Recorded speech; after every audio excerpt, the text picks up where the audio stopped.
आप समझ रहे हैं कि आपने एक प्रॉब्लम रखी अपने एस्ट्रोलॉजर या अपने कंसल्टेंट के सामने, उसका एक उपाय दिया और आप चाह रहे हैं कि आपको सब कुछ मिल जाए, सब कुछ ठीक हो जाए एक नमक की थैली देके। ऐसे व्यक्ति की व्यथा समझिए, इसके पास सब कुछ था, आपका मित्र, आपका रिश्तेदार, आज वो गड्ढे में घुस गया है। अचानक ही जो आपका उपाय 6 महीने में, साल भर में, 1.5 साल में पूरा होना था, वो शायद 6 हफ्ते में असर करना शुरू कर दे। ऐसा चमत्कार है, ऐसा ज्योतिष में, ऐसा सनातन में वर्णित है। कितना भी बुरा शनि हो, कितना भी बुरा बृहस्पति हो, कितना भी बुरा बुध हो, आपके इस कर्म से वो भी आपको पॉजिटिव इफेक्ट दे देगा। ये नहीं है कि आपके कर्मा घट गए, वो कर्मा शिफ्ट हो गए। आज आपका सुधर जाएगा, तुरंत सुधरेगा। वो सारे उपायों के साथ कुछ ऐसे कर्म करने जरूरी हैं जो उन उपायों को, उन रेमेडीज को स्टेरॉइड की तरह पुश कर देते हैं। आपने सड़क में देखा एक रिक्शा वाला है, वो रिक्शा भी चला रहा है बेचारा और बुरी तरह से गर्मी में पसीने से भीग भी रहा है, उसकी चप्पल टूटी हुई है, उसका जूता टूटा हुआ है। वहां पे आपकी अंतरात्मा ने आपको कहा कि इसको एक चप्पल का जोड़ा खरीद के दे दूं। इससे बड़ा दान, इससे बड़ी भेंट, इससे बड़ा कर्मा अलाइनमेंट कोई हो ही नहीं सकता।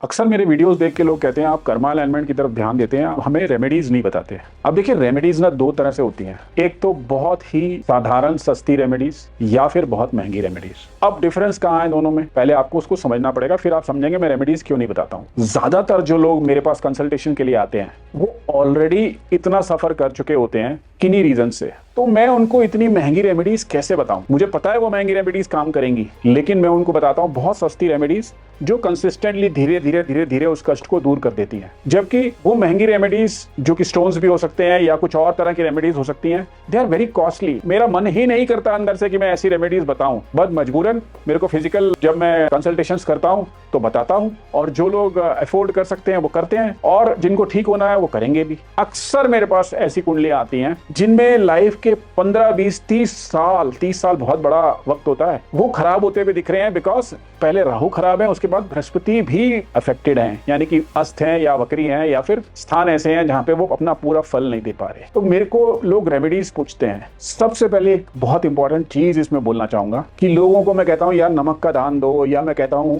हल्दी बहते हुए पानी में डालो, या फिर चने की दाल पानी में डालो, या चावल डालो, या गुरुद्वारे में जाके नमक दो। 2 बारी करने के बाद लोग मुझसे पूछते हैं हमने तो कर दिया। अब आप समझ रहे हैं कि आपने एक प्रॉब्लम रखी अपने एस्ट्रोलॉजर या अपने कंसल्टेंट के सामने, उसका एक उपाय दिया और आप चाह रहे हैं कि आपको सब कुछ मिल जाए, सब कुछ ठीक हो जाए एक नमक की थैली देके, which is practically not possible. कैसे पॉसिबल है ये? उपाय आपको लगातार करने पड़ेंगे और कुछ उपाय तो आपको पूरी जिंदगी करने पड़ेंगे। कुछ ग्रह ऐसे हैं जो पूरी जिंदगी आपको तंग करेंगे, आपको उनको शांत और उनको पॉजिटिव रखने के लिए पूरी जिंदगी उपाय करना पड़ेगा।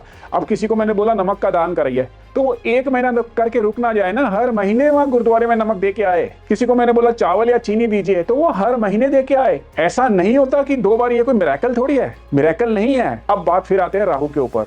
मैं अक्सर कहता हूं मूली या टमाटर। अब मूली नहीं मिलती सीजन में तो टमाटर का दान दीजिए। टमाटर का दान भी लगातार देना है, ऐसा नहीं है कि आपने 1 किलो टमाटर जाके वहां भंडारे में दे दिया, नहीं, आपको लगातार मौका ढूंढना पड़ेगा कि मैं उसको देता रहूं। उसके बाद बृहस्पति भी खराब है, अक्सर बोलता हूं, राहु के लिए भी बोलता हूं। ऐसी जाति है जिसके किन्नर बोलते हैं, प्रभु ने ये क्रिएट किया है, ईश्वरीय शक्तियों ने क्रिएट किया है, ना वो पुरुष है ना वो स्त्री है। उनकी सेवा, ये राहु भी खुश रहते हैं और बृहस्पति भी रहते हैं। किन्नरों को यदा कदा भेंट स्वरूप कुछ दान करते रहिए। इसके अलावा ऐसे लोग ढूंढिए जो लेपर्स हैं। लेपर समझते हैं ना आप, जिनको भगवान ने कुष्ठ रोग दिया है, अब उसका इलाज हो भी जाता है तो भी उनके अंग खराब हो जाते हैं, डिफॉर्मिटीज आ जाती हैं।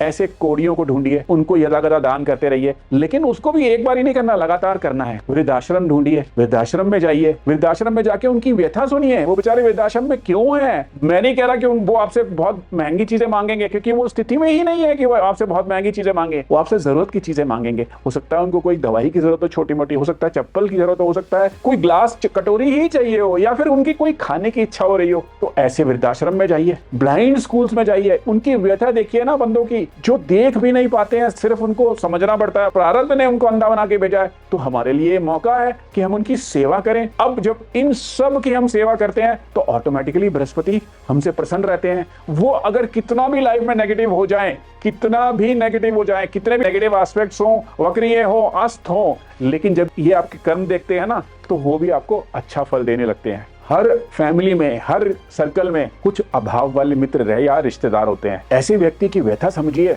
इसके पास सब कुछ था, आपका मित्र, आपका रिश्तेदार, आज वो गड्ढे में घुस गया है, सब कुछ समाप्त हो गया है। तो उसका पल्लू अगर आपने पकड़ लिया, उसकी छोटी उंगली भी पकड़ के उसको सहारा दे दिया ना, तो ये सारी सृष्टि, सारे ग्रह इस चीज को वॉच कर रहे हैं आपके कर्मा को। कितना भी बुरा शनि हो, कितना भी बुरा बृहस्पति हो, कितना भी बुरा बुध हो, आपके इस कर्म से वो भी आपको पॉजिटिव इफेक्ट दे देगा। ये नहीं है कि आपके कर्मा घट गए, वो कर्मा शिफ्ट हो गए।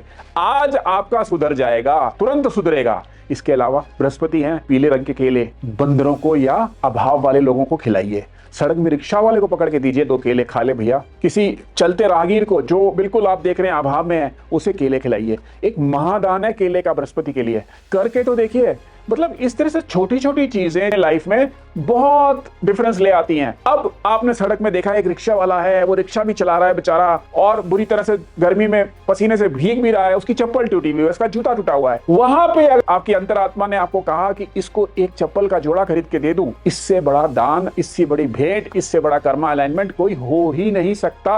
लेकिन होता क्या है, हम एक बारी करके हमारे ग्रह नहीं करने देते। सपोज एक लंबी दशा है हमारी, वो आपके कंसल्टेंट ने भी देख ली, आपके एस्ट्रोलॉजर ने भी देख ली, और आपको भी समझ में आ रहा है कि एक लंबी दशा है, ये लंबा टाइम मुझे भुगतना है। वो राहु से लेके बृहस्पति से लेके शनि तक हो सकता है, मतलब कभी कभी तो 50 साल चले जाते हैं उम्र के। लेकिन ऐसा नहीं है कि हम इसको चेंज नहीं कर सकते इस टाइम को। हमें अपनी क्षमता के अनुसार अपनी आत्मा की आवाज सुननी है। मतलब आज मैं अगर भुगत रहा हूं तो सामने वाला मेरे से 10x यानी कि 10 गुना 100 गुना ज्यादा भुगत रहा है। एटलीस्ट भगवान ने मुझे ठंडी हवा तो दी है, ठंडा पानी तो दिया है, एक घर तो दिया है, एक बाइक तो दी है, एक कार तो दी है, कुछ कार्य करने के लिए क्षमता तो दी है। उस लेबर को देखिए ना, बेचारा सारा दिन क्या करता है, वो कोई उसके पास जाने को तैयार नहीं है। उस लेबर की मदद कीजिए, उसको कुछ दवाई दे दीजिए, उसे कुछ भेंट स्वरूप कुछ दे दीजिए। वो वृद्धाश्रम में जो रहने वाले दंपति हैं, जिनके बच्चों ने उनको छोड़ दिया है या फिर उनके बच्चे हैं ही नहीं, अब वो मजबूरी में वहां रह रहे हैं, उनकी पेंशन भी नहीं है, उनकी अंतरात्मा की आवाज सुनिए, उनको प्रसन्न कीजिए, बजाय धार्मिक स्थान में दान दें। मैं तो कहता हूं, हमेशा कहता हूं, अगर एक पर्टिकुलर स्थिति आ गई है लाइफ में, आपकी सारी चीजें अटक रही हैं, मतलब एकदम अटक गए हैं लाइफ में, ऐसे अवसरों को चुनिए। इसका मतलब ये नहीं है कि हम शुक्र के दान ना करें या हम किसी और ग्रह के दान ना करें। मैं कह रहा हूं वो सारे उपायों के साथ कुछ ऐसे कर्म करने जरूरी हैं जो उन उपायों को, उन रेमेडीज को स्टेरॉइड की तरह पुश कर देते हैं। मतलब समझ रहे हैं आप बात को?